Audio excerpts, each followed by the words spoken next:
أيطمع كل امرئ منهم أن يدخل جنة نعيم كلا إنا خلقناهم مما يعلمون۔ اللہ تعالیٰ نے ارشاد فرمایا کہ ان میں سے ہر شخص کو یہ لالچ ہے کہ اس کو جنت ملے گی، کہ انسان اپنی موجودہ حالات کو دیکھ کر اس خوش فہمی میں رہتا ہے کہ شاید میں ہمیشہ ایسے ہی رہوں گا، ہمیشہ خوشیوں میں ہی رہوں گا، مجھے کچھ نہیں ہونے والا۔ تو مشرکین مکہ بھی جو مالدار تھے وہ یہ کہا کرتے تھے کہ اگر اللہ ہم سے ناراض ہے اور اللہ ہم سے خوش نہیں ہے تو ہمیں اتنی نعمتوں میں کیوں رکھا ہوا ہے۔ تو وہ مشرک تو چلے گئے دنیا سے، آج بھی یہی سوچ ہے۔ زانی، شرابی، ظلم کرنے والے وہ یہی سمجھتے ہیں کہ بھائی اگر اسلام برحق ہے اور آخرت قائم ہوگی تو ہم کیوں خوش ہیں۔ میں نے اس پہ بتایا تھا نا کہ ہمارے لوگ جو باہر دنیا میں جاتے ہیں، کچے ایمان والے لوگ، وہ اسلام سے یا تو بدگمان ہو جاتے ہیں یا مرتد ہو جاتے ہیں۔ کیوں مرتد ہو جاتے ہیں؟ جب وہ باہر ملکوں میں جا کے دیکھتے ہیں اتنا اچھا روڈوں کا نظام، اتنا اچھا ہے، اتنی آرگنائزڈ قومیں ہیں، اتنی خوبصورت ملک اور اتنے پیارے اخلاق، تمیز، آداب، اور انگلش بول رہے ہیں۔ بھائی سبحان اللہ، ہمارے یہاں تو ڈاکٹر وہ انگلش نہیں بولتا جو امریکہ میں بچہ بچہ انگلش بولتا ہے۔ تو اتنے پڑھے لکھے لوگ کہ بچہ بچہ کیا بول رہے ہیں؟ انگلش بول رہے ہیں۔ تو اتنی زبردست قومیں ہیں، تو بھائی جنت میں تو پھر وہی جانا چاہیے ان کو۔ اور مسلمانوں کی حالت دیکھو۔ اچھا، ہماری جو قسمہ پرسی ہے، ہمارے ہاں بے روزگاری، مہنگائی، ہر وقت جنگ مسلط، ایک جنگ ختم نہیں ہوتی دوسری جنگ چھڑ جاتی ہے، پھر مولوی آپس میں لڑنا شروع کر دیتے ہیں۔ مولویوں کی آپس میں کوئی فوج کی حمایت کر رہا ہوتا ہے، کوئی فوج کی مخالفت کر رہا ہوتا ہے، کوئی کہہ رہا ہے وہ ٹھیک ہے، کوئی کہہ رہا ہے یہ ٹھیک ہے۔ وہ تو بارڈر پہ الگ لڑائی ہو رہی ہے، ہماری اندر الگ لڑائیاں، اس میں بھی اکٹھے نہیں ہوتے۔ سیاسی لیڈر اس کو الگ کیش کرا رہے ہوتے ہیں، کچھ ایسے سیاسی لیڈر ہیں دونوں طرف سے پیڑے کھا رہے ہوتے ہیں بیٹھ کے، تھوڑا تھوڑا ان کو فیور، تھوڑا تھوڑا ان کو فیور، تاکہ وہاں سے بھی پیڑے اور یہاں سے بھی پیڑے۔ تو ہر طرح کا سیٹ اپ چل رہا ہوتا ہے ہمارے یہاں۔ یہ باہر ملکوں میں اتنی بدحالی نہیں ہے، غربت ہمارے ہاں کا مسئلہ وغیرہ وغیرہ، زیادہ تر تو اسلامی ملکوں کا ہے نا۔ اچھا، جو اسلامی ملک ڈیولپڈ ہیں، جو ترقی میں ہیں، وہاں روڈیں صاف ہے، تو وہ مکمل غلام بنے ہوئے ہیں۔ وہ کیا بنے ہوئے ہیں؟ یعنی ان کی غلامی میں، کافروں کی غلامی میں تو وہ ترقی کر گئے، اگر وہ غلامی اختیار نہ کرتے تو وہ بھی ترقی نہیں کر پاتے۔ تو اس کا مطلب بھائی، اللہ کو اگر اسلام پسند ہے، اسلام اللہ کا دین ہے، تو غیر مسلم ترقی میں اور مسلم میں بھی وہ ترقی میں جو غیر مسلم کی اطاعت کر رہا ہے، ان کا غلام بنا ہوا ہے۔ تو بتاؤ دھوکہ ہوتا ہے کہ نہیں ہوتا؟ اس سے کیا خیال ہے؟ دھوکہ تو ہوتا ہے پھر، کہ یار یہ تو سب کچھ سارے پیڑے تو وہ کھا رہے ہیں اگر ہم برحق ہیں۔ اچھا، اس کا ناجائز فائدہ کون اٹھاتے ہیں؟ ہمارے دیسی لبرل آج کل بہت آ رہے ہیں یوٹیوب پہ۔ ایک خاتون ہے جن کی میں اب کلاس لیتا رہتا ہوں، کیونکہ خواتین آ کے جب انگلش ٹھش پش مارتی ہے نا، لوگ بہت متاثر ہوتے ہیں۔ تو یار یہ پڑھی لکھی ایجوکیٹڈ خاتون، آج اس خاتون کا میری نظر سے کلپ گزرا، کہتی ہے کہ دیکھیں یہ جو ڈارون کی تھیوری ہے یہ ایک سائنسی حقیقت ہے ثابت شدہ۔ اور پھر آگے پوری ٹھش پش چلی ہے نا، وہ نیچے لوگوں کمنٹ سے واہ واہ زبردست رپورٹ ہے۔ وہ بھائی صاحب، رپورٹ اس کو نہیں کہتے انگلش بول لینا یا کوئی اپنی ڈریسنگ اچھی کر کے کچھ بھی پھینک دو۔ اس کی تقریر ہی جھوٹ سے شروع ہو رہی ہے۔ تقریر یہاں سے شروع ہو رہی ہے کہ ارتقاء کا نظریہ، یہ جو ارتقاء کہتے ہیں اس کو اردو میں نا، ارتقاء کا نظریہ ایک سائنسی حقیقت ہے، یہیں سے جھوٹ بولنا شروع۔ یہ سائنسی حقیقت نہیں ہے، سمجھ رہے ہو؟ یہ سائنسی حقیقت نہیں ہے۔ سائنسدان یہ بات کبھی نہیں کہیں گے کہ یہ فیکٹ ہے، وہ کہیں گے کہ خیال ہے، ہو سکتا ہے صحیح ہو سکتا ہے غلط ہو۔ مدعی چست اور گواہ چست، یعنی مدعی سست اور گواہ چست۔ کبھی بھی وہ دعویٰ جو مدعی نہ کرے وہ تھوڑی مانا جاتا ہے یار۔ ابھی وہی مسئلہ تو ہم نے ختم کر دیا جامعہ افسر والے، لیکن وہی بات ہے نا، لوگ ویڈیو دکھا رہے ہیں، وہ بھی رو رہے ہیں میری بچی ہے، میری بچی ہے۔ بھائی جو مولانا عبدالعزیز صاحب مدعی ہیں وہ کہیں نا، وہ کہیں کہ یہ وہ بتائیں یہ بچیاں، یہ متاثرین ہیں، وہ نہیں بتا رہے۔ آپ کبھی کوئی گلی سے آتا تھا میری 6 بچیاں تھیں، وہ کہہ رہے میری 8 بچیاں تھیں۔ بھائی دعویٰ تو ان کے اوپر کیا ہے، وہ کیوں چپ بیٹھے ہیں؟ وہ بتائیں۔ اور وہ بول دیں کہ بھائی یہ ہے، یہ بچی ہے، یہ اس کا۔ خیر یہ ٹاپک دوبارہ آ گیا۔ میرا مقصد یہ ہے کہ ہم لوگ مکھی پہ مکھی بٹھانا سمجھتے ہیں، لکیر کے فقیر سمجھتے ہیں، بس پیچھے چلتے چلے جاتے ہیں کسی بھی چیز کے۔ تو اب یہاں بھی ایسا ہی ہے کہ ہمارے جو دیسی لبرل ہیں نا، دیسی لبرل ہیں، سائنس وائنس کا کچھ بھی پتہ نہیں ہے۔ آپ باہر ملکوں میں جاؤ نا، وہاں کے پروفیسر، میں وہاں گیا ہوں تو وہاں کے لوگوں سے میں نے پوچھا ہے کہ ہمارا کوئی پروفیسر اگر ڈارون کی تھیوری پڑھا رہا ہوتا ہے، ہم کوئی اعتراض کرتے ہیں اور اس کے پاس جواب نہیں ہوتا، تو وہ کہتا ہے اس کا کوئی جواب ہمارے پاس نہیں ہے۔ میں نے ایک واقعہ سنایا تھا کہ ایک یونیورسٹی کے پروفیسر نے، جرمنی کی شاید یونیورسٹی تھی، پروفیسر نے جب یہ تھیوری بتائی اور کہا کہ کون کون اس تھیوری سے متفق ہے، کہ سب نے ہاتھ اٹھائے. تو ایک پنجاب کے تھے سیالکوٹ کے، وہ بھی وہیں پڑھ رہے تھے، انہوں نے مجھے خود بتایا. انہوں نے کہا، میں نے کہا آئی ایم ناٹ ایگری. اس پروفیسر نے کہا کہ کیا دلیل، تم کیوں اس سے ایگری نہیں کرتے؟ تو میں نے کہا سر اس لیے میں ایگری نہیں کرتا کہ 200 سال پہلے یہ تھیوری پیش کی گئی تھی کہ بندر سے ہم بنے ہیں، 200 سال تک اس کو ثابت نہیں کیا جا سکا.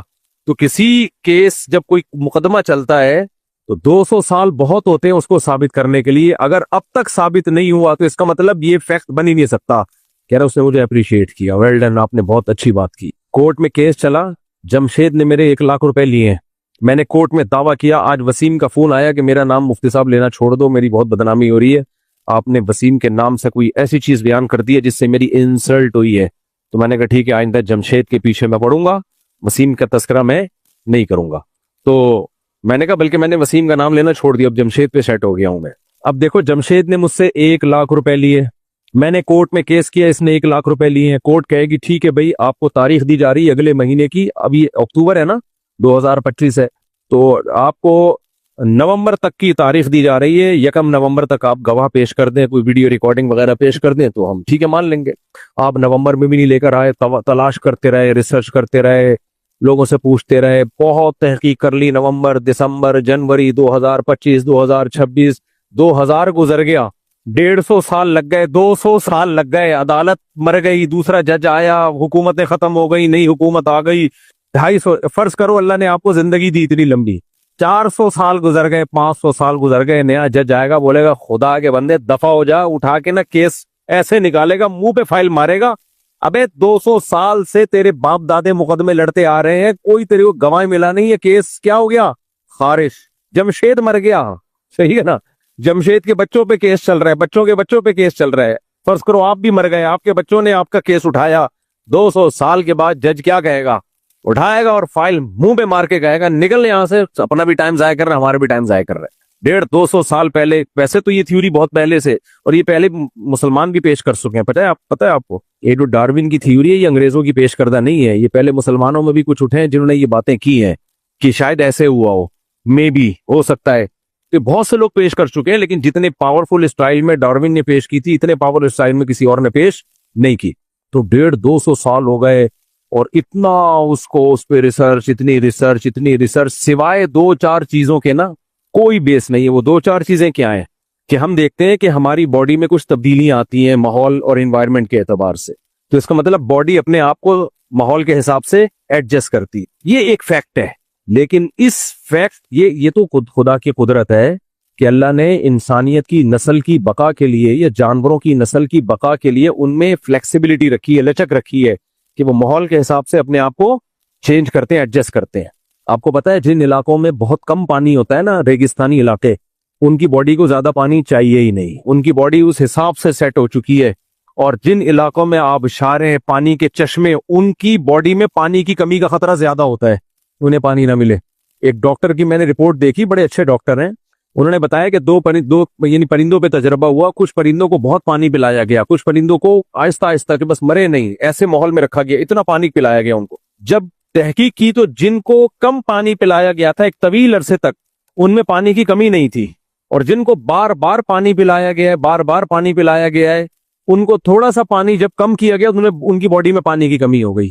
تو یہ اللہ کا بنایا ہوا نظام ہے کہ باڈی کو زندہ رکھنے کے لیے نا باڈی ایڈجسٹ کرتی ہے اپنے آپ کو ماحول کے اعتبار سے.